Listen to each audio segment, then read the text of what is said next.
Mobile দিয়ে HDR video, বর্তমানে এটি অরিজিনাল ভিডিও আর এটি হচ্ছে এইচডিআর ভিডিও। দেন দেখতে পাচ্ছেন যে কতটা ডিফারেন্স। সো এখন কিন্তু আপনাকে আর হাই কনফিগারেশনের স্মার্টফোন লাগতেছে না বা হাই কনফিগারেশনের পিসিও লাগতেছে না।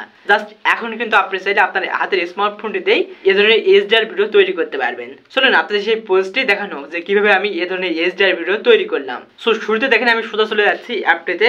সো এই অ্যাপটির নাম কি বা এই অ্যাপটি কোথা থেকে পেয়ে যাবেন, কিভাবে পাবেন, সবকিছু আমি সবার শেষে দেখা দিচ্ছি। হ্যাঁ, শুরুতে দেখেন অ্যাপটিতে আসার পর কর্নারে স্কিপ, এখান থেকে পুনরায় লেফট সাইডে পেয়ে যাবেন ক্রস আইকন, টাচ করে দেবেন। সবার নিচে পেয়ে যাবেন ক্রিয়েশন, এখান থেকে অবশ্যই স্টার্ট ক্রিয়েশন। দেন দেখেন সবার উপরে পেয়ে যাচ্ছেন রেশিও, এখান থেকে আপনি অনেকগুলো রেশিও পেয়ে যাবেন, টিকটক, ফেসবুক, ইনস্টাগ্রাম যাবতীয় এই রেশিওগুলো পেয়ে যাবেন। সো আমি যেহেতু টিকটকের রেশিও অর্থাৎ শর্ট রেশিওতে আমি ভিডিওটি এডিটিং করবো, সেহেতু অবশ্যই আমি দেখেন এখান থেকে 16:9 সিলেক্ট করে দিচ্ছি। দেন দেখেন সবার নিচে পেয়ে যাবেন নিউ প্রজেক্ট, টাচ করে দেবেন। এখন অবশ্যই কিন্তু আমাদের ভিডিও অ্যাড করতে হবে, গ্যালারি থেকে টাচ করে দেবেন। দেখেন সবার নিচে পেয়ে যাবেন ভিডিও, ফটো, টাচ করে দিবেন। এখান থেকে অ্যালাউ, এখন গ্যালারি থেকে ভিডিওটি সিলেক্ট করে দিবেন।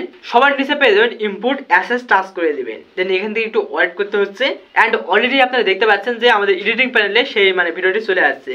এখন কিন্তু এটি আমাদের সাধারণ ভিডিও, এইচডিআর ভিডিও নেই আর কি। এখন অবশ্যই এইচডিআর ভিডিও কনভার্ট করতে হবে। টাচ করে দিবেন দেখেন এফএক্সে। দেন রাইট সাইডে পেয়ে যাবেন দেখেন কালার কারেকশন, টাচ করে দিবেন। এখন বাম দিকে সবার কর্নারে পেয়ে যাবেন দেখেন এইচডিআর, টাচ করে দিবেন। সো এখান থেকে দেখেন সবার নিচে একটা অপশন পেয়ে যাবেন, অবশ্যই আপনি এই অপশনটিতে টাচ করে দিবেন, ওয়ান রিমেইনিং এখানে। এখন দেখেন অলরেডি কিন্তু আমাদের এইচডিআর মোডে কনভার্ট হয়ে গেছে আমাদের ভিডিওটি আর কি।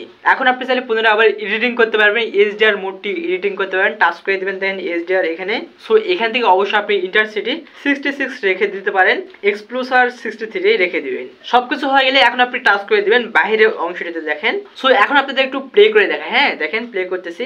এই যে এখন হয়তো আপনি দেখতে পাচ্ছেন যে আমাদের এইচডিআর মোডটি ছেড়ে দিয়েছে বা এখান থেকে আমাদের এইচডিআর মোডটি শেষ হয়ে গেছে। সো এখন আপনাদের যে কাজটি করতে হবে, টাচ করে দিবেন ভিডিওর লেয়ারে। দেন যেখান থেকে এইচডিআর মোডটি শেষ হয়ে যায় সেই অপশনে চলে যাবেন। এখান থেকে দেখেন জাস্ট একবার টাচ করে দিবেন এই আইকনটিতে।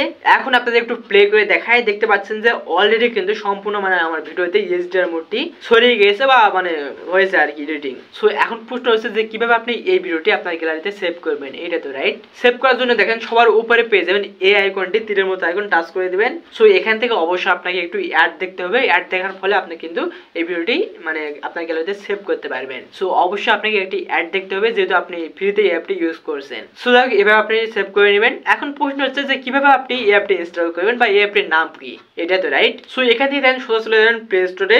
অবশ্যই আপনি এই অ্যাপটি ইনস্টল করে নেবেন, ব্লাড ট্রিপল আর মিউজ ভিডিও এডিটর অ্যাপ। এই অ্যাপটি অবশ্যই ইনস্টল করে নেবেন, দেখেন সঠিক আইকনটি থেকে ইনস্টল করে নেবেন। হ্যাঁ, সো ভিউয়ার্স এভাবে চাইলে মূলত আপনি এইচডিআর ভিডিও খুব সহজে এডিটিং করতে পারবেন। কেমন লাগলো আজকের ভিডিও অবশ্যই তো কমেন্ট বক্সে জানিয়ে দিতে বলবেন না। সবাই ভালো থাকবেন, সুস্থ থাকবেন, আমার জন্য একটু দোয়া করবেন।